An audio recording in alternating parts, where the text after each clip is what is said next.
సమయంలో మరి గ్రామస్తులు దేవుని ఎంతో చక్కగా గణపరుస్తున్నారు. పీజీ చేస్తున్న క్వార్టర్స్ లో ఉన్న యవనస్తులు చక్కగా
he came across 3 young girls standing in front of a toy shop.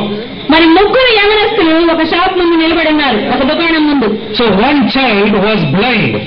మరి వారిలో ఒక అమ్మాయి మాత్రం గుడ్డమ్మాయి అన్నమాట. And her two friends were trying to describe some of the toys to her. మరి వాళ్ళు ఏం చేస్తారంటే ముగ్గురులో ఒక అమ్మాయి గుడ్డమ్మాయి అయితే ఇద్దరు అక్కడ ఉన్న బొమ్మలు ఏ విధంగా ఉన్నాయో తెలియజేస్తున్నారు. It was a very difficult thing for the children. మరి ఆ విధంగా చెప్తున్నప్పుడు మరి అమ్మాయికి చాలా కొంచెం అసౌకర్యంగా అనిపించింది. The atheist who was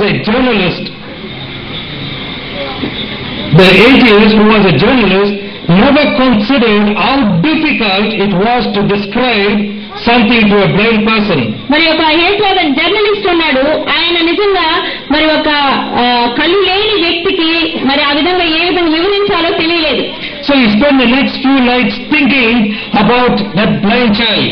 మరి ఆ జర్నలిస్ట్ ఏం చేశాడంటే ఆ అమ్మాయి గురించి ఏ విధంగా నేను రాయాలి ఆర్టికల్ అని చెప్పి ఆలోచించడం మొదలు పెట్టాడు. And so a few days later he wrote an article about this children. మరి కొద్ది రోజుల తర్వాత ఈ he attended a semi-Christmas program like this. మరి 2 వారాల తర్వాత ఆయన ఈ విధంగా జరిగిన ఒక కూడికి వచ్చాడు. Now a very famous preacher by the name of Dr. D.L. Moody was preaching. మరి ఆ క్రిస్మస్ వేడుకలో D.L. మోడీ గారు బోధ చేస్తున్నారు. And so this atheist decided to attend that meeting.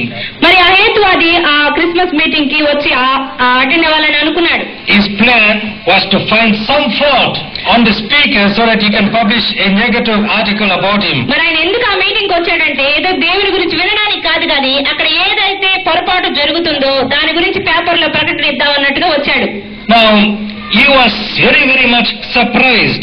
మరి ఆయన అక్కడికి వచ్చిన తర్వాత చాలా ఆశ్చర్యపడ్డాడు. Because Dr. D.L. Moody used his story about the 3 children to illustrate Christmas. మరి అక్కడ ఏం చేశాడంటే D.L. మోడీ గారు ఈ జర్నలిస్టు ఎవరి గురించి అయితే పేపర్లో ఆర్టికల్ రాయాలనుకున్నాడు ఆ వ్యక్తుల్నే ఇక్కడ క్రిస్మస్ సందేశంలో ఒక ఉపమానంగా వాడాడు. And D.L. Moody said, just as the blind girl could not see the toys. మరి కళ్ళు లేని ఆ బాలిక ఏ విధంగా వస్తువుల్ని ఆట వస్తువుల్ని చూడలేదో, even though it was very well described to her by the children, మరి ఆ పక్కనున్న ఇద్దరు అమ్మాయిలు కూడా ఆ బొమ్మల గురించి చాలా బాగా వివరించారు. she was still unable to see the toy for herself. మరి కానీ తనకి ఏ బొమ్మ కావాలో నిర్ణయించుకోలేకపోతుంది ఆ షాప్ లో. And he says, so too is the Christmas story to those who don't know Jesus. మరి ఆయన ఏం చెప్పాడంటే ఎవరైతే ఆ దేవుని గురించి ప్రభువచనం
శుభవేళ